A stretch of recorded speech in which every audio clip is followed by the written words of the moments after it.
come into animal presence. No man is so guileless as the serpent. The white, lonely rabbit is a star on the roof, twitching its ears at the rain. The llama, it intricately folds its hind legs to be seated, not disdains, but merely disregards human approval. And what joy the armadillo must feel whenever it glances at us, and it doesn't even quicken its trotting across the brush. What is this joy that no animal falters, but it knows what it must do? That the serpent has no blemish, that the rabbit inspects its strange surroundings, and the llama, it rests in dignity. The armadillo has some intention to pursue the palm forest. I guess those who are sacred remain sacred. Holiness is a presence of bronze. It does not dissolve. Only those who can see it can turn from it. An old joy returns in holy presence. I am wearing dark glasses inside the house to match my dark mood. I have left all the sugar out of the pie. My rage is a kind of domestic rage. I learned it from my mother, who learned from her mother before her, and so on. Surely the Greeks have a word for this. Now, surely the Germans do. The more words a person knows to describe her private sufferings, the more distantly she can perceive them. I name all the cities I've known and watch an ant drag its crooked shadow home. What does it mean to love the life we've been given?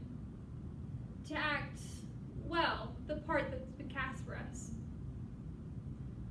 Wind, light, fire, time. A train whistles in the far hills, and one day I'll be writing it. One night, not long after the disaster, as our train was passing Astor, our car door swung open with a shudder, and a girl came flying down the aisle. Hair like feathers, a half-moon smile making open air of our car door. The crowd ignored her, or they muttered, "Excuse me." When the train paused at Rector, the specters crowded, "Excuse me," swiftly turned and ran down back to their corridors, then paused for me. We dove under the river. She took my head between her fingers and squeezed it till the birds stirred.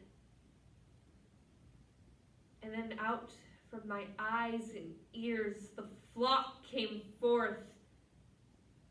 I could not see, I could not hear, I could not breathe, I could not think in the feathered world.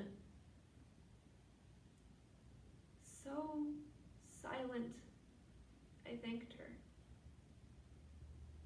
Such things were common after the disaster. For months, my daughter carried a dead monarch in a court mason jar. She took it to and from school in her backpack and to her only friend's house. At the dinner table, it sat like a guest alongside the pot roast. She took it to bed and propped it by her pillow. Was it the year that her brother was born? Was this her own too fragile baby that lived so briefly in its glassed world? Was this the holding her breath girl she became there? This plump child in her rolled down socks that I sometimes wanted to haul back inside me and carry safe again? What was her fierce commitment? I never understood it. We just lived with the dead winged thing, accepted it as a part of her, a part of us, weightless in its heavy jar. Oh, unreadable one. Why have you done this to your dumb creature? Why have you chosen to punish the coyote rummaging for chicken bones in the dung heap? You've shucked the fur from his tail and fashioned it into a scabby cane. Why have you denuded his face, tufted it, so that when he turns, he looks like a slow child unhinging his face in a smile? The coyote shambles, crow hops, keeps his head low, and without fur, his now visible pizzle is a sad red protuberance. His hind legs the backward image of a bandy-legged grandfather, stripped.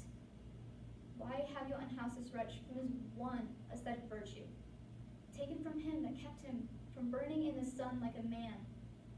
Why have you pushed him from his world into mine, stopped him there, and turned his ear toward my warning shout? To fish from a cloud in the sky, you must first find a comfortable spot.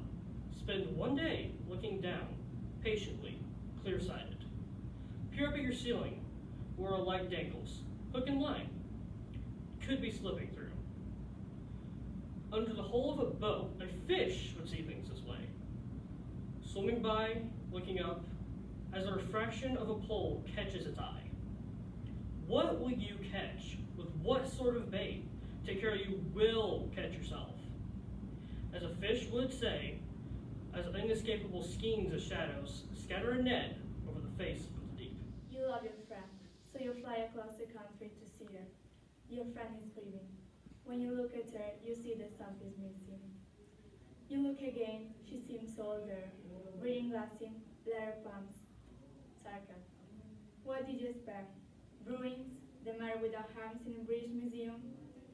Your friend says she believed there's more pain than beauty in the world.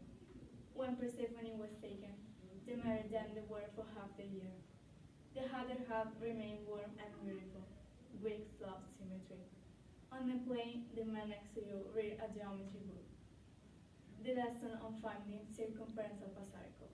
On circumference, you can calculate the way around if you know the way across. You try across with your friend.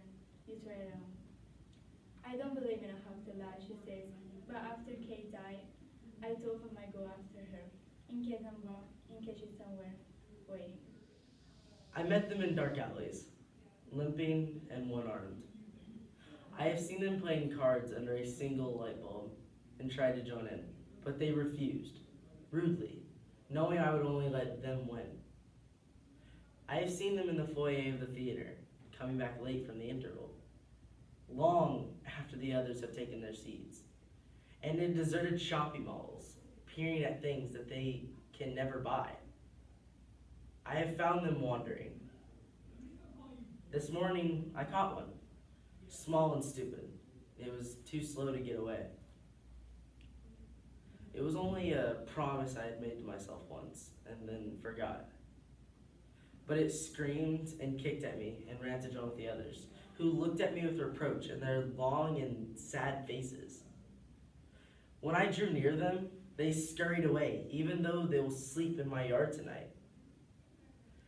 I hate them for their ingratitude, for I have kept countless promises, as dead now as Shakespeare's children. You bastards, I scream. You have to love me. I gave you life. 5 daughters in the slant light of the porch are bickering.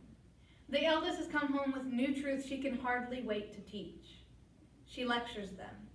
The youngest daughters search the sky, elbow each other's ribs, and groan.